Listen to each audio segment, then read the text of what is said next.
En el anterior video tutorial vimos cómo los nombres no dependientes deben vincularse en el punto de definición de la plantilla de clase y no en el punto en el que el compilador crea una clase a partir de esa plantilla. Esto provoca que al trabajar con plantillas de clase, una plantilla de clase derivada no pueda acceder a un miembro no dependiente de su clase base. Esto se debe a que no hay garantía de que la plantilla de clase base no se especialice posteriormente, lo que podría provocar cambios en ese miembro. Por lo tanto, la plantilla de clase derivada solo puede acceder a los miembros declarados directamente en su propio alcance, no en el de su plantilla de clase padre. También señalamos que este problema se produce porque estamos trabajando con plantillas de clase y no ocurriría si fueran clases regulares. Terminamos explicando que podemos solucionar este problema convirtiendo la función miembro de la clase base, en este caso llamada init, en un nombre dependiente.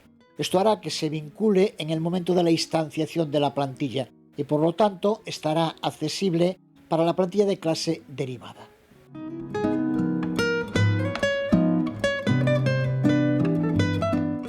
Este era el código de ejemplo que utilizamos para demostrar por qué una plantilla de clase derivada no podía acceder a una función miembro de su clase base. La conversión de esta función miembro de nombre no dependiente en nombre dependiente podemos hacerla de dos modos. Usando el operador flecha con el puntero des implícito de la clase o bien mediante el uso del operador de alcance junto con la plantilla de clase base. Recuerda que al convertir la función init en un nombre dependiente, su vinculación de nombre se mueve desde el punto de definición de la plantilla, donde estaba antes, al punto de instanciación de la plantilla, donde pasa a estar ahora.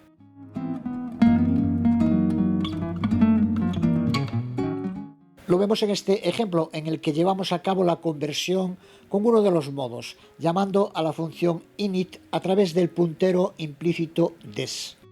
La plantilla de clase analizador base, que espera un argumento genérico t, se mantiene como antes, con una función miembro init que imprime init en la consola. La plantilla de clase analizador sigue heredando de la plantilla de clase analizador base, pero ahora en lugar de simplemente llamar a la función definida en la plantilla de clase base init, lo que la convertía en un nombre no dependiente, lo hacemos usando el puntero implícito des. Ya hemos visto en el curso cómo se crea y se utiliza el puntero implícito des. De este modo nos aseguramos de que la función init que se llama sea la vinculada al objeto concreto instanciado a partir de la clase analizador que estemos usando. Es aquí donde transformamos el nombre init de no dependiente a dependiente. Continuando con este ejemplo, vemos ahora que después de definir la clase analizador, creamos una especialización de analizador base que espera un tipo int. Es lo que hacemos aquí. Veamos ahora lo que ocurre con diferentes usos de la plantilla de clase analizador en main. Empezamos creando una instancia de la clase analizador con un tipo int, a la que llamamos p1. Cuando el compilador analice este código, comprobará que analizador es una clase derivada de analizador base y que esa clase padre analizador base cuenta con una especialización para analizador base int. Así, el compilador se dirige a la especialización de la plantilla, desde aquí imprime init especializado y tras volver imprime analizar. Ahora creamos una nueva instancia analizador de nombre p2 a la que pasamos un double. Como no existe una especialización de analizador base para el tipo double, ahora, tras llamar a analizar, este dest ini busca la función en la plantilla de clase primaria. Por eso, ahora solo se imprime init y tras finalizar vuelve al llamador e imprime analizar.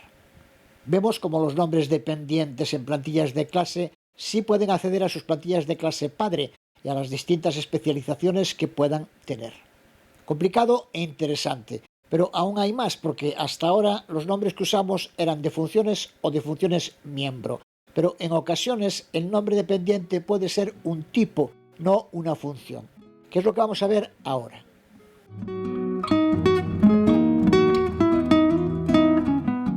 Existen casos en los que las vinculaciones y dependencias de nombres trata con tipos, no con objetos o funciones.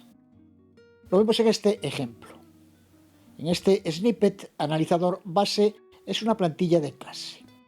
En su contenido define un alias de tipo al que damos como nombre tipo valor y le asignamos el tipo genérico T, que es el mismo que espera esta plantilla de clase. Así que ahora tipo valor es un tipo, un alias de tipo que ya sabemos que no es más que un nombre alternativo para referirse a lo mismo. Así que estrictamente tipo valor es un tipo genérico T. Una segunda plantilla de clase llamada analizador, derivada de la plantilla de clase analizador base. Necesita usar este tipo dentro de una función miembro que contiene de nombre analizar. Sin embargo, cuando desde la plantilla de clase derivada analizar intentamos instanciar objetos usando el alias tipo valor, que es lo mismo que indicar un tipo genérico T, tanto si no usamos el operador de alcance como aquí, como si lo usamos como aquí, tenemos errores de compilación. El primero podría ser más explicable porque recuerda a los objetos que usamos en el ejemplo anterior. Al no contar la instanciación con un ámbito de resolución de alcance, el compilador solo buscará dentro de su propio alcance, determinado por sus llaves propias. No olvides que estamos trabajando con plantillas de clase, no con clases.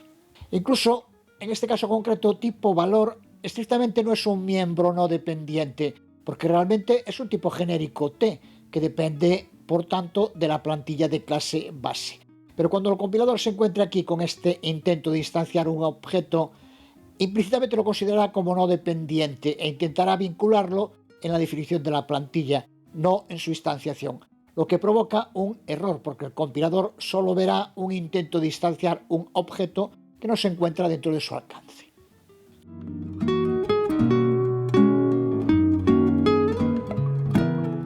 Sin embargo, en el segundo caso, en el que utilizamos el operador de resolución de alcance, analizador base T, operador de resolución de alcance tipo valor, también tenemos un error. La causa es que cuando queremos instanciar un objeto de tipo valor, el compilador a través del operador de alcance sí puede acceder a su clase padre, pero en ese momento no puede saber si posteriormente la plantilla de clase analizador base puede especializarse y que tipo de valor se convierta en una cosa diferente a un tipo. Por eso lanza un error, al no poder determinar si tipo valor es un tipo o no. Incluso vemos como el mensaje de error ya nos indica lo que tenemos que hacer. Para evitar el error, tenemos que indicarle explícitamente al compilador que el nombre tipo valor está referenciando a un tipo.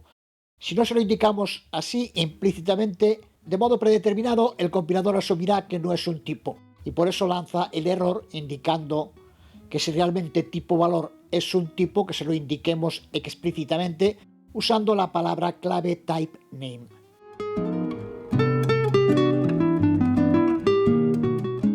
Así que si cambiamos el código y añadimos type name en la instanciación de la plantilla de clase analizar de nombre v y con el operador de resolución de alcance, entonces sí puede acceder a su plantilla de clase base, ya con la garantía de que no se especializará posteriormente y que por lo tanto es un tipo.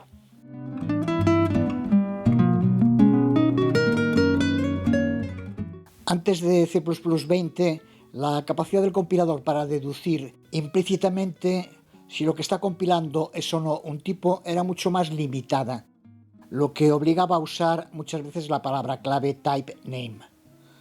A partir de C++20, el compilador puede deducir su uso en muchos más contextos, lo que nos facilita el trabajo. Lo vemos en este último ejemplo. Antes de C++20, en esta línea, la plantilla de clase diccionario deriva de T tipo mapa, su clase base. Aquí ya no necesitaba usar typename, porque T, operador de alcance tipo mapa, ya le indica al compilador que la clase base es T, que solo puede ser un tipo. así que no hay ambigüedad posible.